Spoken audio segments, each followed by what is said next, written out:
No, he wouldn't let me win, so now I don't let anyone else win. Jeter also reveals how much he's gunning for the American League's MVP award, reflects on Alex Rodriguez and his roller coaster season, and admits if the sound of wedding bells will ever be in his future. I think you have to meet the right person at the right time. Right. That's right. That's the hard part, right? Yeah. Oh, you got something for me?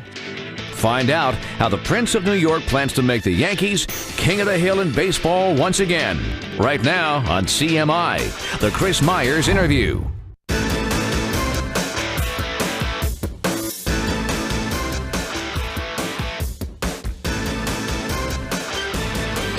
Welcome to the show. Nice to be talking to Derek Jeter. How you doing? All right, yourself? Good. You know, you're always friendly at the ballpark when we have time to do interviews, but you don't do a lot of sit-down, lengthy kinds of interviews. At least you haven't much over the years. I do a few of them. So, and you like those? Or? You just haven't been paying attention.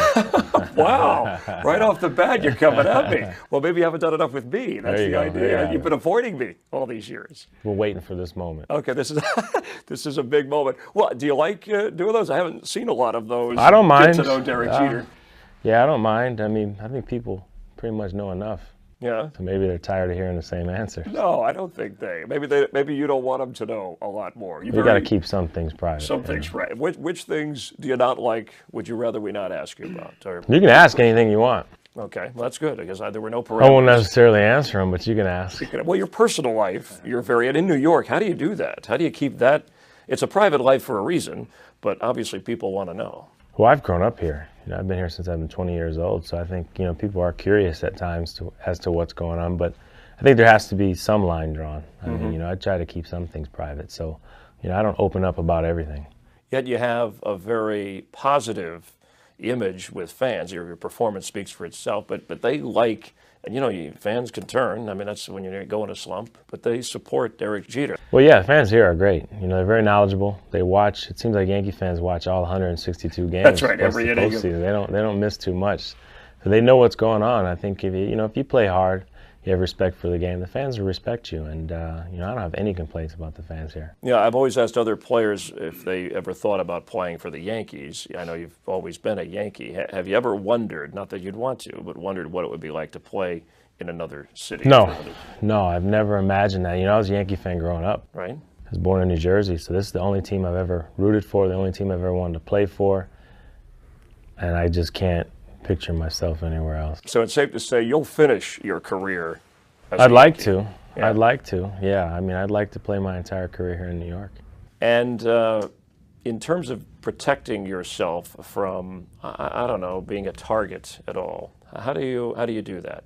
In terms of the target for who? Just either fans or media when they want to know more and you don't want them to know more. Well, they know a lot. I mean, the only thing I really don't talk about is my private life, but right. I think most people do that. There aren't too many people out there talking about their wives and their families and things like that. So unless somebody can dig something up, which well, they always try. Yeah, well, that's what I was say. You've avoided a lot of that. Try to dig some stuff up, but no, I mean, I don't have a problem with it. How would you describe how you handle that part of your life? Because we see this side of Derek Jeter, the professional baseball player, and so we just assume, well, if he's like that as a ball player, he's probably like that. Well, it's not like I'm acting any differently in front of a camera or when I'm at work. This is how I am. I think that's the key here is you don't want to be portrayed as a phony or a fake. I mean, you want to be who you are. Derek, do you have to be satisfied in your private life to be a productive major leaguer? Well, you have to be able to separate. There's one thing I don't do is I don't bring the game home. Okay. When the game's over with, you try to forget about it. It's one thing you have to do playing baseball because you play 162 games every single day. I mean, you're going to make mistakes. You're going to have good days. You're going to have bad days. You learn from it, but you move on. I know you've always been motivated. You talked about self-motivation. How do you not become complacent when you start out at 4 World Series wins in 5 years, you're Rookie of the Year? I mean, you've had all the success you've had. How do you keep that edge? Because isn't it human How do you nature? keep it? Well, New York. Okay. That's the key. I mean, you have to win here. That's the bottom line is what have you done lately? We were able to accomplish a lot of good things early on. We've been in the postseason every year so far, but the bottom line is when you're competing, you want to win. I mean, that's why you're out there.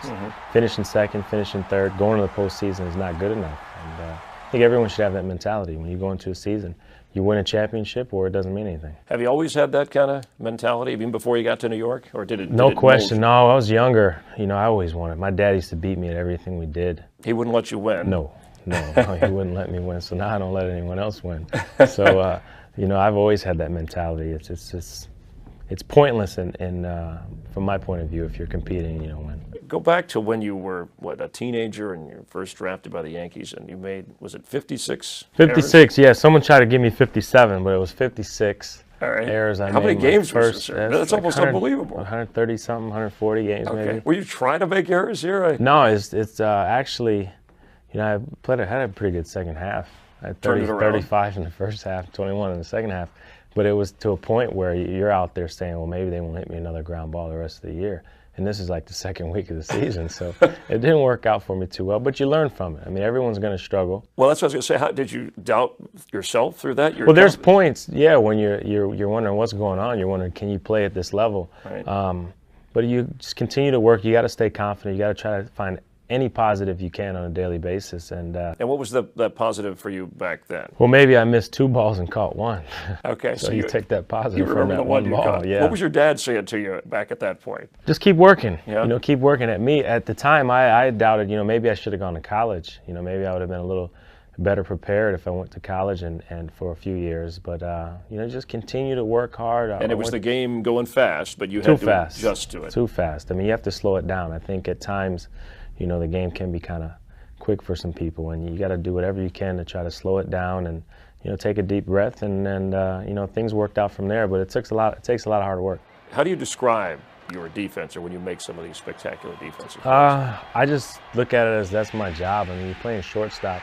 In my opinion, you know, other people might argue, I think it's the most important position on the field. You know, you're always involved, you're always moving around. If you're not moving, you're not doing your job. Do you have a favorite defensive play? Is there one that you have enjoyed? There's been a lot of them in the postseason, and a lot of us have seen them. My favorite doesn't necessarily have to be me involved. Whoever gets the last out of the World Series, it's my favorite defensive play. All right, we'll continue with Derek Jeter, talk about the definition of Mr. Clutch in the postseason beyond his defense, and growing up from a Yankee fan to Kalamazoo, Michigan, when we continue here with Derek Jeter. Also coming up. I don't know what form of racism or how you felt that. That's something that's still out there. I think there's always going to be ignorant people out there, uneducated people out there. Plus, is marriage something, I mean, I know you're in your 30s now. Is that something you see yourself doing at some point? Stick around for the answer when we return with more of the Chris Myers interview with Derek Jeter.